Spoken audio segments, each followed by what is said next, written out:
Selamat pagi, siang, malam bagi semuanya. Pada kesempatan kali ini saya akan menjelaskan analisis biomekanika lari menggunakan software OJI. Analisis ini berfokus pada mekanika tubuh saat berlari, terutama terkait efisiensi gerak dan potensi risiko cedera. Selanjutnya, sebelum memasuki hasil analisisnya, saya akan menjelaskan apa itu OJI terlebih dahulu. Apa itu OJI? Jadi, OJI adalah software analisis gerak berbasis AI, menganalisis mekanika lari melalui video, menghasilkan data sudut dan postur tubuh digunakan untuk evaluasi teknik dan risiko cedera. Jadi, software ini dapat mengidentifikasi sudut tubuh, alignment, pola langkah, hingga kemungkinan faktor risiko biomekanik. Jadi konsepnya ini mirip dengan motion analysis sederhana, tetapi lebih praktis karena cukup menggunakan video dan mobile. Tujuan analisis. Tujuan analisis ini adalah untuk melihat bagaimana pola biomekanika lari yang dihasilkan, kemudian mengevaluasi efisiensi gerak, serta kemungkinan risiko cedera yang muncul dari pola tersebut. Selain itu, hasil analisis juga dapat digunakan sebagai dasar koreksi untuk teknik berlari selanjutnya. Sebelum itu, ini ada overview hasil analisis. Tidak bisa dilihat dalam tabel. Setelah yaitu treadmill side view sebesar 48%, treadmill back view sebesar 67%. Nilai tersebut bukan menunjukkan bagus atau jelek secara harfiah.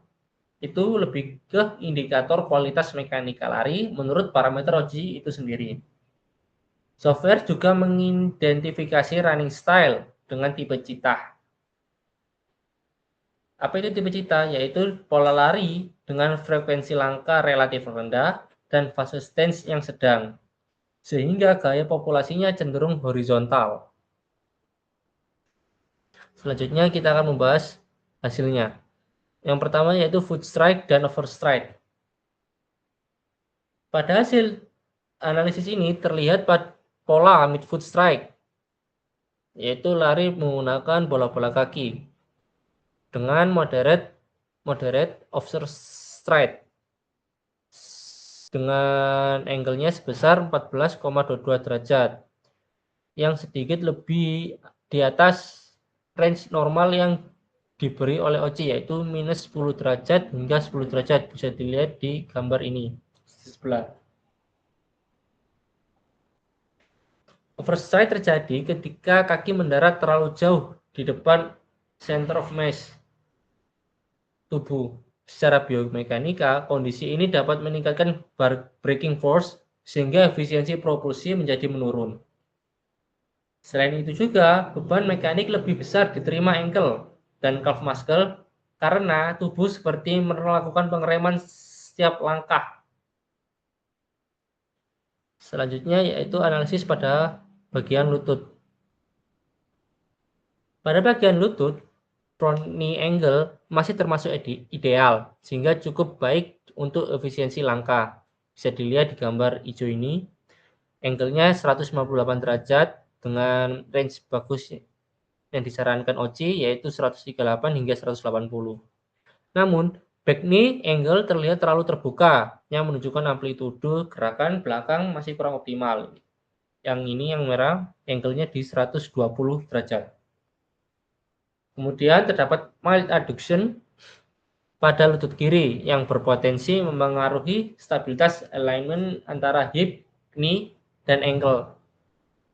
Jika terjadi terus-menerus, kondisi tersebut dapat meningkatkan stres pada sendi lutut. Jadi dapat menghasilkan sakit nyeri pada lutut kiri tersebut. Kemudian posisi kepala dan torso. Posisi kepala terlihat terlalu menunduk atau gaze terlalu fokus ke bawah. Hal ini dapat mengaruhi postur keseluruhan pada tubuh. Selain itu juga, torso terlihat terlalu tegak sehingga center of gravity cenderung bergeser ke belakang. Akibatnya, tubuh menjadi kurang efisien dalam menghasilkan dorongan ke depan dan energi expenditure meningkat. Postur ini juga dapat mempengaruhi thoracic expansion sehingga kapasitas respirasi saat berlari menjadi kurang optimal. Kemudian analisis ayunan lengan. Pada analisis lengan terlihat elbow angle sekitar 101 derajat sehingga ayunan lengan tergolong terlalu terbuka. Dalam biomekanika lari, arm swing berfungsi membantu keseimbangan dan ritme langkah.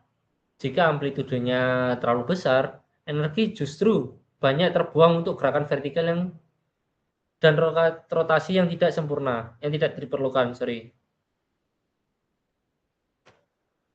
Kemudian pelvis and foot alignment.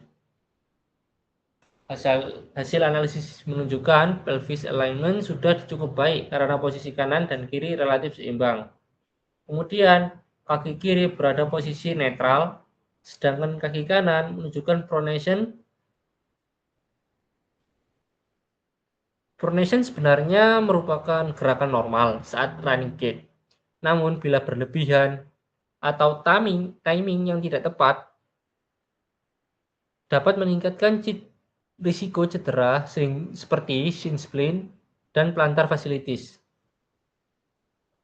Kemudian dampak terhadap performa. Secara keseluruhan, beberapa pola gerak yang ditemukan ditemukan oleh software OJI ini dapat mempengaruhi running ekonomi. Pertama tadi overstride meningkatkan braking force, terus postur torso mengurangi efisiensi propulsi, sedangkan pronation berpotensi meningkatkan stres pada ekstremitas bawah.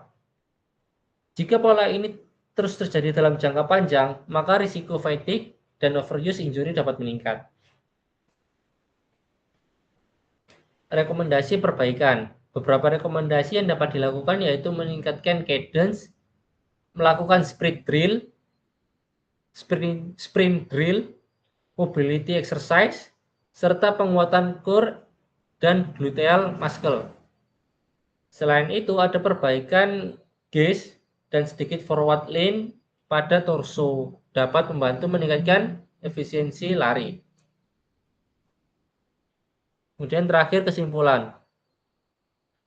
Berdasarkan hasil analisis OJI, dapat disimpulkan bahwa software mampu membantu identifikasi pola biomekanika lari secara praktis. Ditemukan juga beberapa aspek yang sudah baik seperti pelvis alignment dan front knee angle. Namun masih terdapat overstride, pronation, dan postural issue yang dapat mempengaruhi efisiensi maupun risiko cedera. Dengan koreksi teknik dan latihan yang tepat, pola gerak lari dapat menjadi lebih efisien. Mungkin itu saja dari saya. Terima kasih, sampai jumpa di lain kesempatan.